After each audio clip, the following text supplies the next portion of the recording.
आप लोगों के अंदर में जान नहीं लगता है। जरा जोर से बोलो, बोलो सदगुरु कबीर साहेब।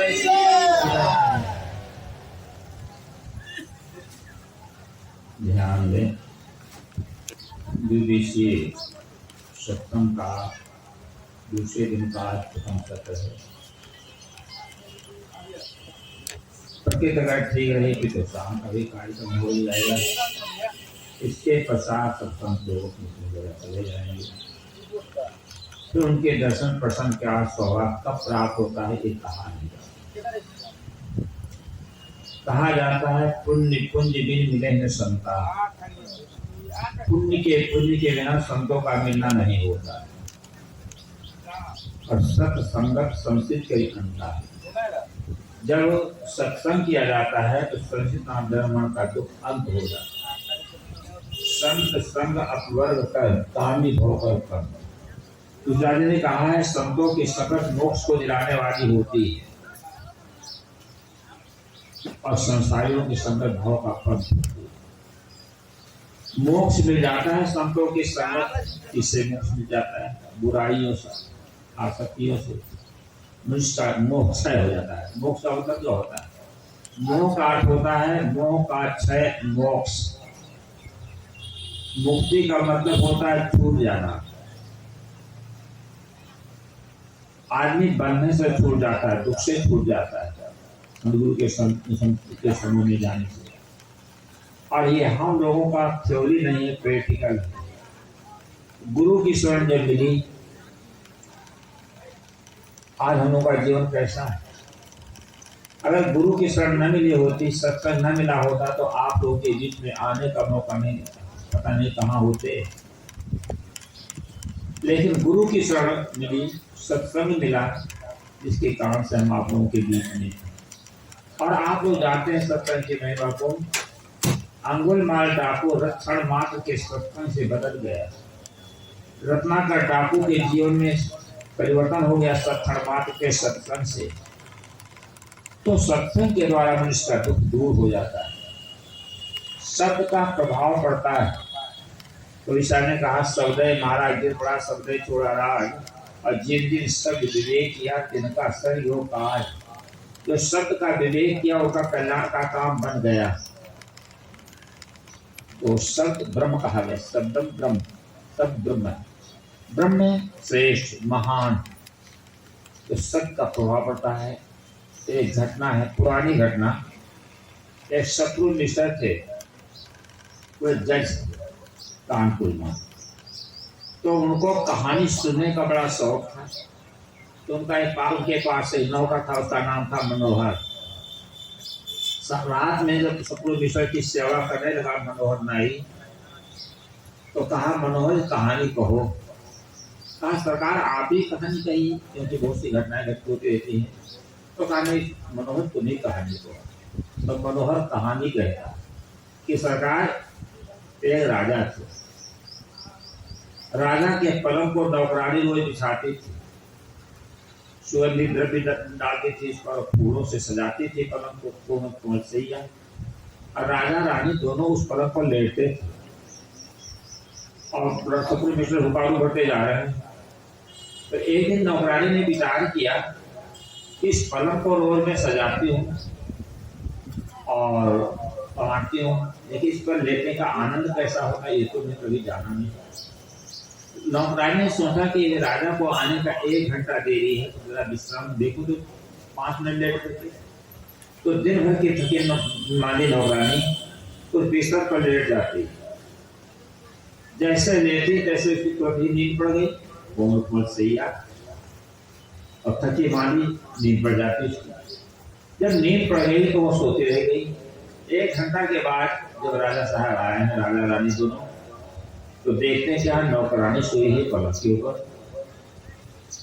तो जब आहट मिली नौकरानी को, हड़बड़ा कर उठती है और हमारे डर के थर कांप रही थी। रानी ने कहा इसको दंड मिलना चाहिए नौकरानी को, आप तुम्हें दंड दो। क्या दंड दिया जाए?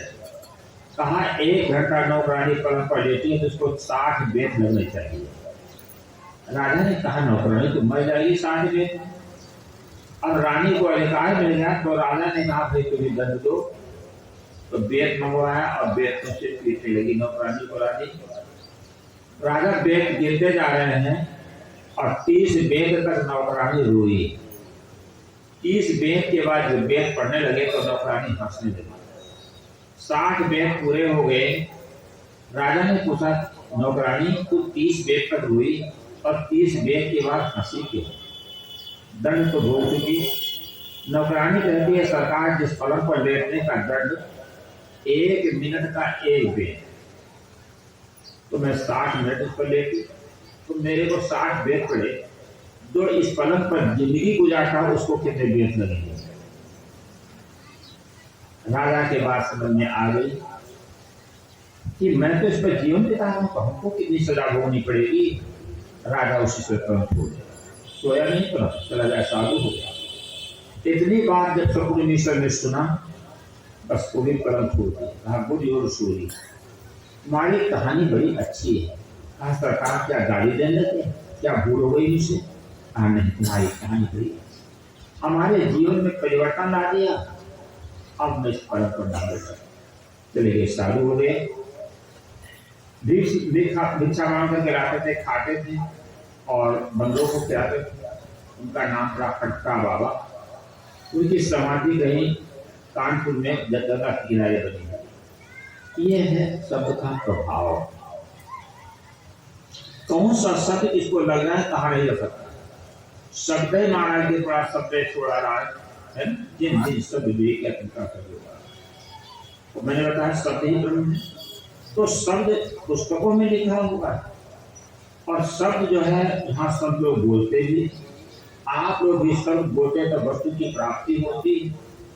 शब्द इससे शेष कहा गया ना। तो एक शब्द ऐसा होता है बंधन का होता है और एक शब्द मुक्ति का भी होता है। शब्द के द्वारा आदमी बनता है। शब्द को सुन करके जब बच्चा जन्म लेता है तो उसके अंदर कोई शब्द का प्रभाव नहीं होता। जैसे जैसे वातावरण पड़ता है, जैसे जैसे उसका संग लेता है, उसी प्रकार के शब्द हम लेता है। हिंदू का बच्चा राम राम भगवान भगवान कहता है, मुसलमान का बच्चा अल्लाह अल्लाह खुदा खुदा कहता है, ईसाई का बच्चा गॉड से। अब उसमें ये उसको बताया गया सब। कुरान खुदाई किताब है, बाइबल खुदाई किताब है और वेद खुदाई ईश्वरी किताब है, ये बताया गया। अब वो सब दिमाग के अंदर में बैठ गया। कवि साहब ने कहा कि हिलगी भाल शरीर में तीर रहा है टूट, चुंबक बिना न नी करे और पान गई छूट। हिलगी हल गई भाल, बाला की नोका, भाल बाला की नोक या तीर की नोक या कहीं बंदूक की गोली जो अंदर में फंस जाती, तो वो कैसे निकालते हैं उसको? थोड़ा सा ऑपरेशन करके चुंबक लगा दिया जाता, तो चुंबक दो खंड को खींच लेता। लोग खींचता है तो लोग के खंड को चुंबक खींच देता है। तो इसी प्रकार से जो शब्द धस गए हैं हृदय में, वो गए हुए शब्द है।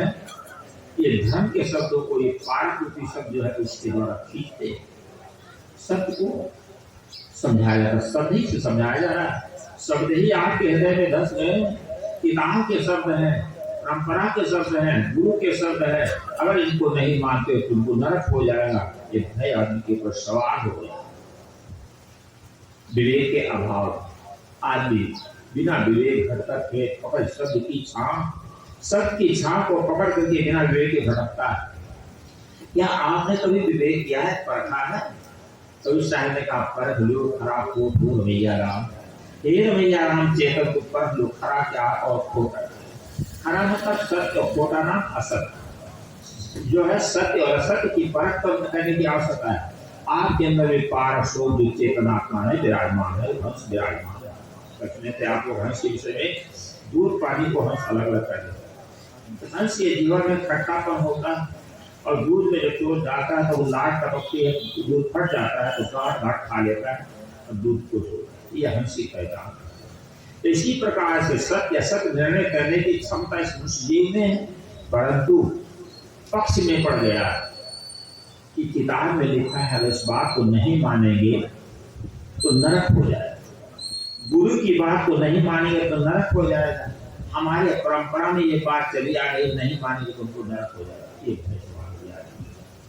अब भय के कारण से वो सत्य का विवेक नहीं कर पाता। तो यहाँ पर कभी विचार मन से बताया था, फर्क को परख करके लो। आप बाजार में जाते हैं, सब्जी खरीदते हैं, आलू वगैरह, तो परखते हैं चुन चुन के आलू ये तो सागला नहीं है।